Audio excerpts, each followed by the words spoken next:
My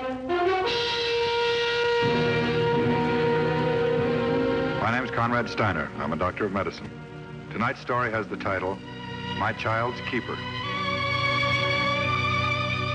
Guardian of birth, healer of the sick, comforter of the aged.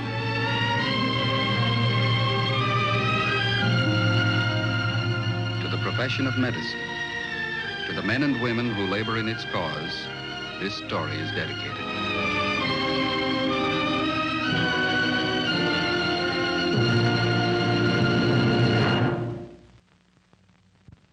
The object in point, a teddy bear.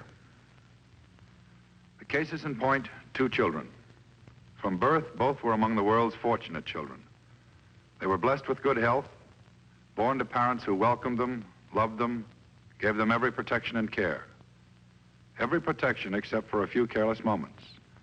But it was time enough to wipe out all the benefits that God and loving parents can bestow. The first case in point, Daniel Gardner, Jr., 18 months old. The second case in point, Catherine McClure, aged 5 years. I think he wants it back. Well, then perhaps you'd better give it to him. I'd rather have Teddy broken than our eardrums. Ellen, I've been meaning to ask you, do you think Danny could possibly be jealous because the new baby's on its way? Jealous before it's even born? Well, I don't know. I tried to explain it to him yesterday, just like it says in those new child guidance books. He's been acting like a perfect monster ever since. Forget it. He's probably cutting some new teeth. Oh, listen, I finally got the sewing machine fixed. Do you want to give me that material for Danny's play suit? Mm-hmm. I can start on it this afternoon. Wonderful. Listen, it's on the top shelf in the bedroom closet. Oh, I'll get it. Okay.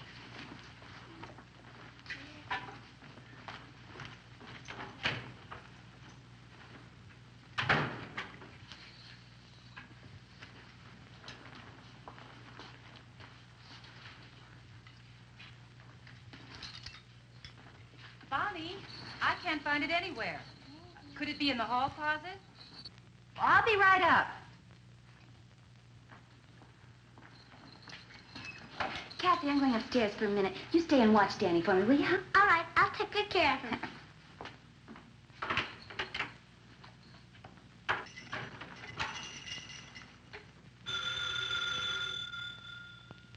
Get that, will you, Ellen?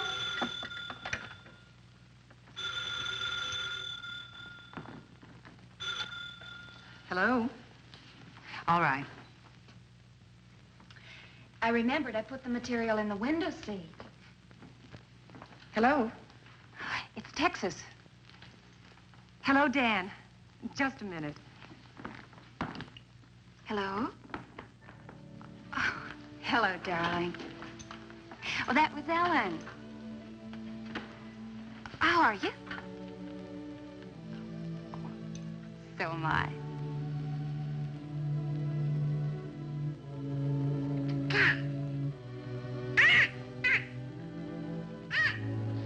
Does the field look good? What does the test well show?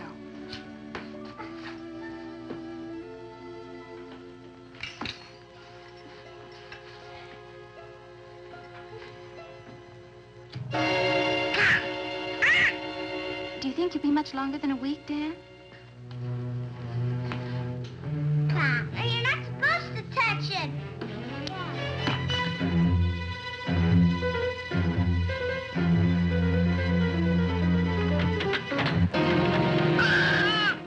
Goodbye.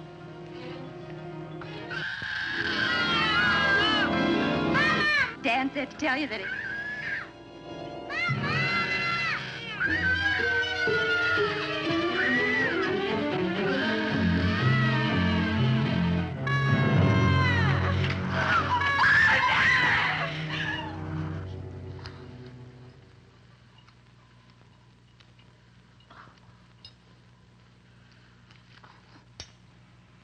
Keep him between sheets. Treat the shock first, take care of the burns later. All right, Doctor.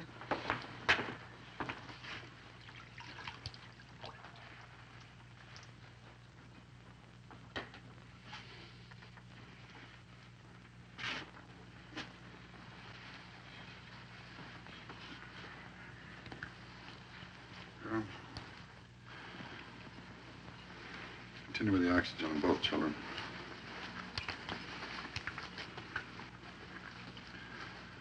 Let's get a blood count, hematocrit, hemoglobin.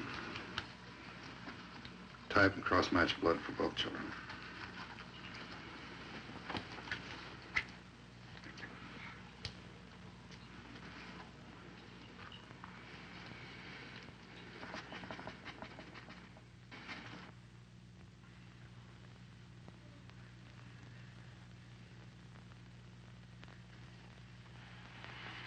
Prepare a cut-down tray so we can start a plasma unit.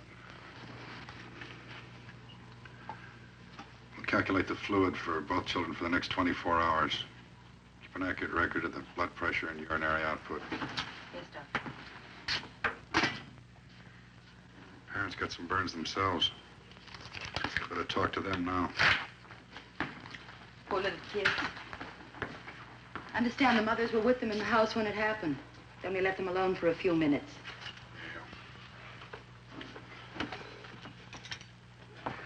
That's all it takes. Just a few minutes.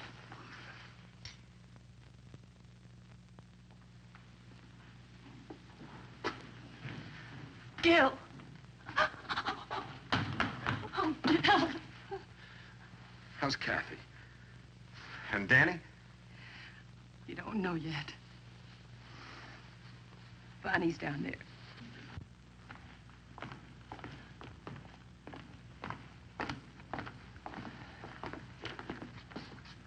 Bonnie, did you get hold of Dan?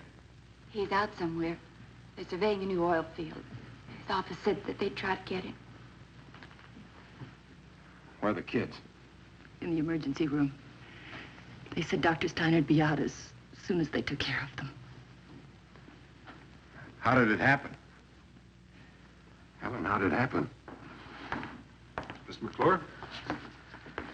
Oh, Doctor. How are the kids? Well, it's still a little early to tell. Miss Gardner, did you get in touch with your husband? He's still in Texas. His office said they'd try to reach him. I see. How's Danny? I've got to have the truth. I've got to know. Oh, I'm sorry, Miss Gardner. There's nothing definite I can tell you right now. His burns are extensive and severe. But they are going to live. Danny's got to live. He's got to. Danny's condition is very grave. I've taken the liberty of calling another physician, a specialist in consultation, and that's all I can tell you right now. What about Kathy? Well, her burns are less extensive, but both children are in shock. Extreme loss of body fluids. We're also concerned about possible damage to the kidneys.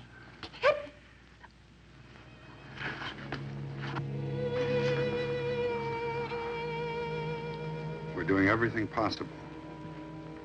I'm sorry I can't be more encouraging. We'll just have to wait and see how they respond to the initial treatment. How long will that be? Well, we'll be watching them very closely for the next 2 or 3 days. If there's any change, we'll let you know.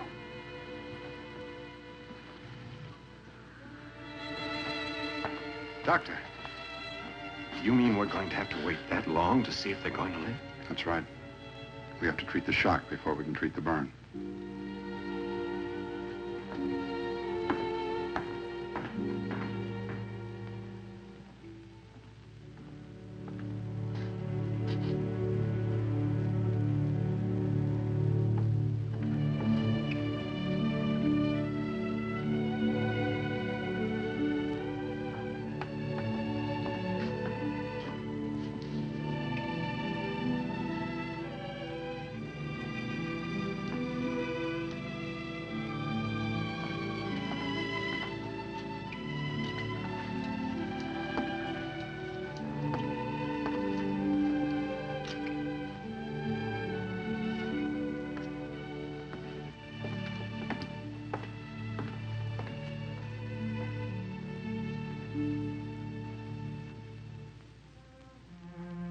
Shock results from fluid depletion of the body's cells. For a third-degree burn destroys all layers of the skin, leaving an open, gaping wound through which the body's proteins and fluids slowly seep away. Immediate consultation is held with Dr. Borden, the consulting physician called in on the case. Close check is maintained on the state of hydration of both patients. Frequent tests are made to determine chloride concentration and state of the circulating blood volume. According to the loss of weight and extent of burns of each patient, every effort is made to restore the balance of body fluids and electrolytes by transfusions of whole blood and replacement solutions administered both orally and intravenously.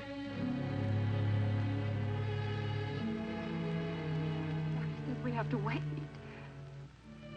Must be something he can tell us. When I asked him last night, we just went upstairs for a few minutes. I told Kathy to take care of Danny.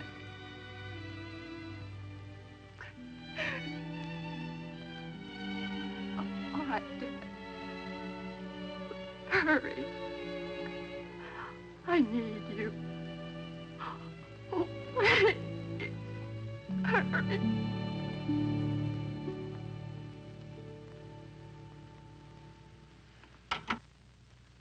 Bonnie, is Dan on his way? The airport's fogged in. He can't get a plane till tonight. Bonnie, I know what you're thinking. I know how you feel. Please, Bonnie, won't you talk to me? There's nothing to talk about. Mrs. Gardner. There's a telephone call for you at the desk. It's your mother.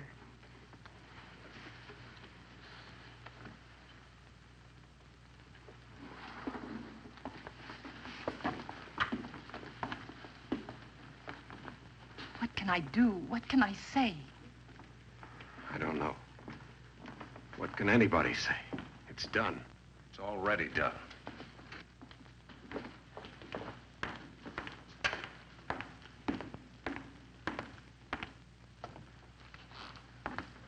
Miss Gardner go home? She's at the phone. Well, I've got some good news for you. Kathy's condition is definitely improved. We've overcome the primary dehydration. No complications have shown up yet. She's taking fluids very well and no nausea. She's going to live. She's going to be all right. And Danny? Well, Dr. Barton's with him now. There's a lot of hard work ahead for Kathy, a lot of discomfort, but apparently she's in no immediate danger. Thank you, Doctor. One thing you have to realize, it's going to be a long, hard pull. There are many phases of treatment for Kathy to go through. Will she be badly scarred? Well, you have to remember that she's lost almost 30% of the surface area of her skin. With such an extensive burn, some scarring's inevitable. But in time, it'll become less noticeable. Isn't there something you can do to stop the scarring? Sit down, Mr. Clark. Did either of you ever have a bad burn, bad cut, something that left a scar, I mean? Oh, yes. I fell off my bike when I was a kid. Miss McClure, do you remember how this wound healed? How the new skin formed around the edges? And right here in the center, a different kind of tissue formed? You mean scar tissue? That's right. See, to understand how the body goes about repairing a surface wound, you have to realize that skin is made up of various layers of tissue. Let's say this is a cross-section of a piece of skin. On the top, we have the epithelium, below various layers of dermis, and underlying the whole structure, a layer of fatty tissue. Now, if the epithelium and even a major part of the dermis is destroyed, new skin cells can still be formed. They're manufactured by the hair follicles and the sweat glands. If they're not destroyed, the wound heals quickly and without scarring. If they are, if the layers of skin are destroyed down to the fatty tissue or beyond, then we have an entirely different situation. You mean the wound or burn won't heal? Well, eventually it would if the damage wasn't too extensive. But you must remember that Kathy has lost almost 30% of the surface area of her skin. The new cells can only form around the edges, and they grow very slowly. As the healing proceeds, the wound contracts. It puckers, like this. Only it would be much more pronounced in the case of a large wound like Kathy's. Will she be badly scarred? Ms. McClure, I can't say right now. It looks encouraging.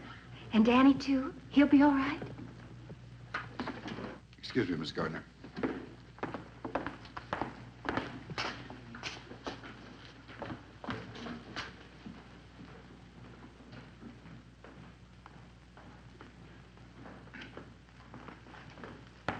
Miss Gardner? Doctor, is it true? Danny's going to be all right.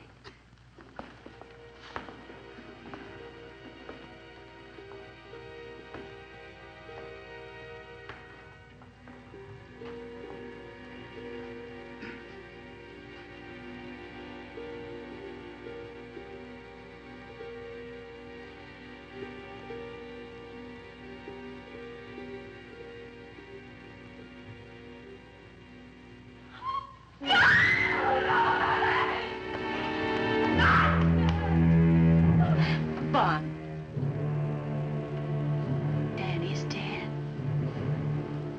You said my baby's dead. Let me help.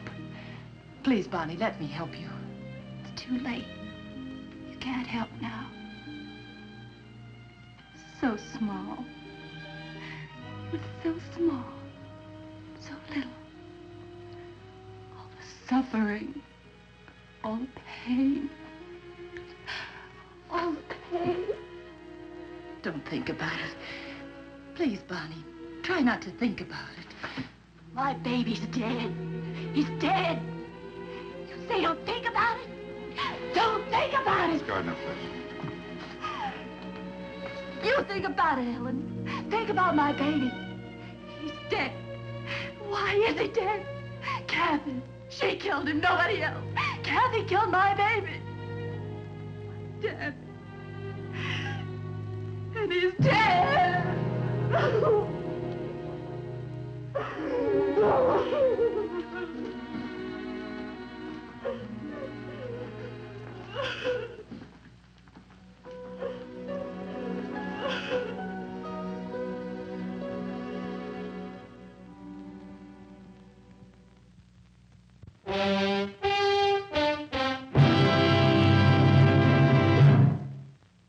Today's cars typify one of the nicest trends in modern living by being beautiful as well as useful, like this double-duty Ford Country Squire. Inside, you'll find woven Saran upholstery, a unique fabric unlike any other car upholstery made. So rugged, Ford even uses Saran for its trucks. Yet Saran is as beautiful as it is durable. Its vibrant built-in colors resist fading, and its smooth surface remains bright and snug-fitting, even when clothing is drenched with snow or rain. Saran is the one upholstery fabric rough weather won't damage. This same material, selected by Ford designers and engineers, is available in ready-made or custom seat covers for any make car, and in a wide variety of colors and patterns. Be sure to ask for Saran wherever seat covers are sold.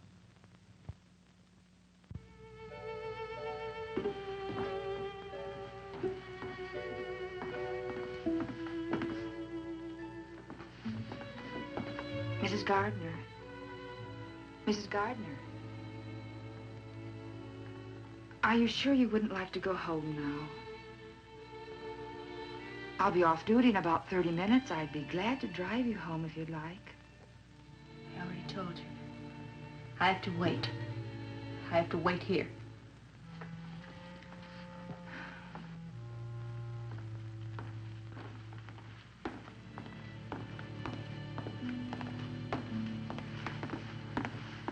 Mrs. McClure.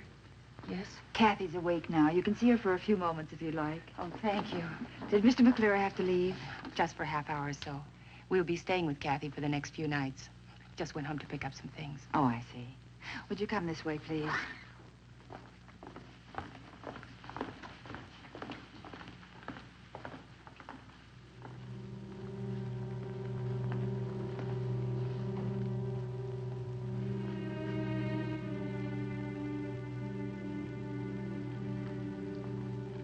Did you try to talk to her again, Mrs. McClure? It didn't do any good. Dr. Styner tried to talk to her, too, but it didn't do any good. She wouldn't listen. He wanted her to go to some friend's house to spend the night. But she just sits there waiting for her husband. It's not all she's waiting for. It was the last thing she said to me. What was that? She said her baby's dead. She said Kathy killed him. Now she's waiting for Kathy to die.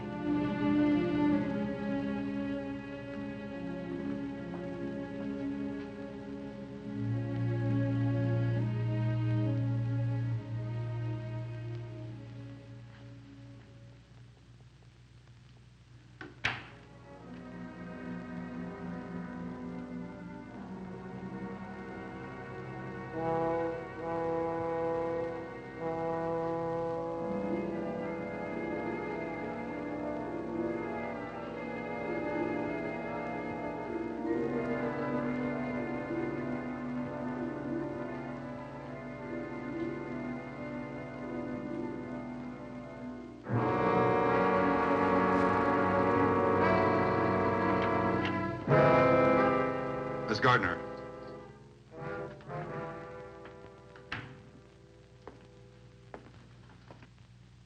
How are you feeling? Better? Yes, I'm better. Your husband get back? He's on his way home. He'll be here soon. I couldn't go home without him. I understand. And she's finally asleep. Been restless all evening. Been through quite a lot for a 5-year-old. But she's alive. She's still alive. Miss Gardner, I'd like to ask you a question. It's a very important question. It's not important for the child you lost, that much has passed. But it is important for the child or children you're going to have in the future. What's your impression of a child? I mean, a 5-year-old like Kathy here. I don't understand. You're accusing this girl of being responsible for your baby's death. She's to blame for the whole thing. She is. She did it. Danny'd be alive if it wasn't for her. You're wrong, Mrs. Gardner. You couldn't be more wrong. That's a child lying there in that bed. She thinks like a child. She acts like a child. You can't expect anything more of her. And that's exactly what you're guilty of. Demanding adult behavior from a 5-year-old child. But she knew better. She's so smart at other things. She knew better than to touch that lighter. No, she didn't, Mrs. Gardner. She didn't know. If she had, she'd never have touched it in the first place. No rational human being ever does anything that will bring harm to himself. There's one thing I'd like to make clear to you. You and Mrs. McClure are modern, educated mothers. You're dedicated to your children. You pride yourselves on the way you raise them. That's fine. It's all well and good. But there's one thing you tend to forget. No matter how advanced your thinking is on the subject of child raising, no matter how intelligent you consider your own child or your neighbor's child, don't ever forget the stage of their development. You're still dealing with a child and a child's mind. They're live, energetic, curious. They've got a lot to learn. And they expect you to teach them. You understand what I'm trying to say?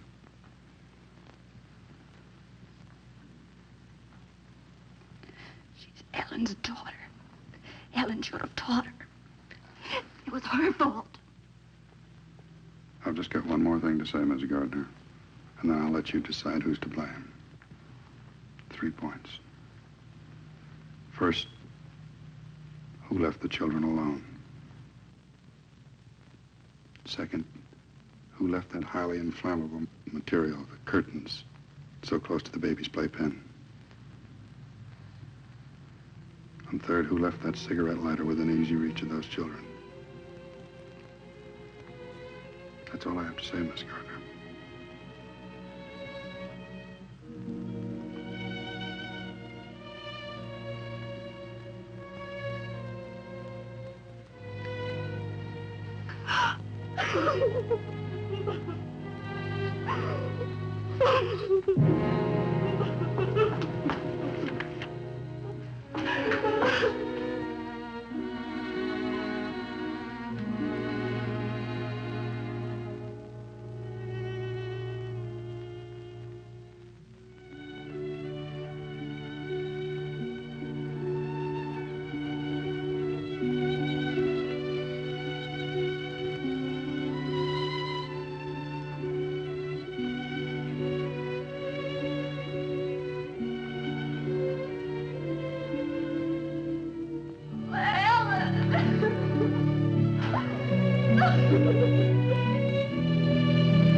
Everything's all right, Doctor?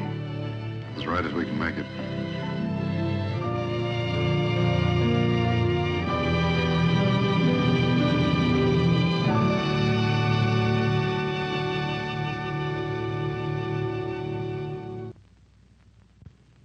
The practice of medicine is a relentless battle against the forces of disease and death. The strength and knowledge of the physician should be directed first against these enemies. He should not be required to fight on a second front against stupidity and carelessness. Every death is tragic, but most tragic of all are those which might so easily have been prevented. Medicine can work wonders, but not miracles. Only the proper amount of parental protection and education can defeat childhood's greatest killer, the accident.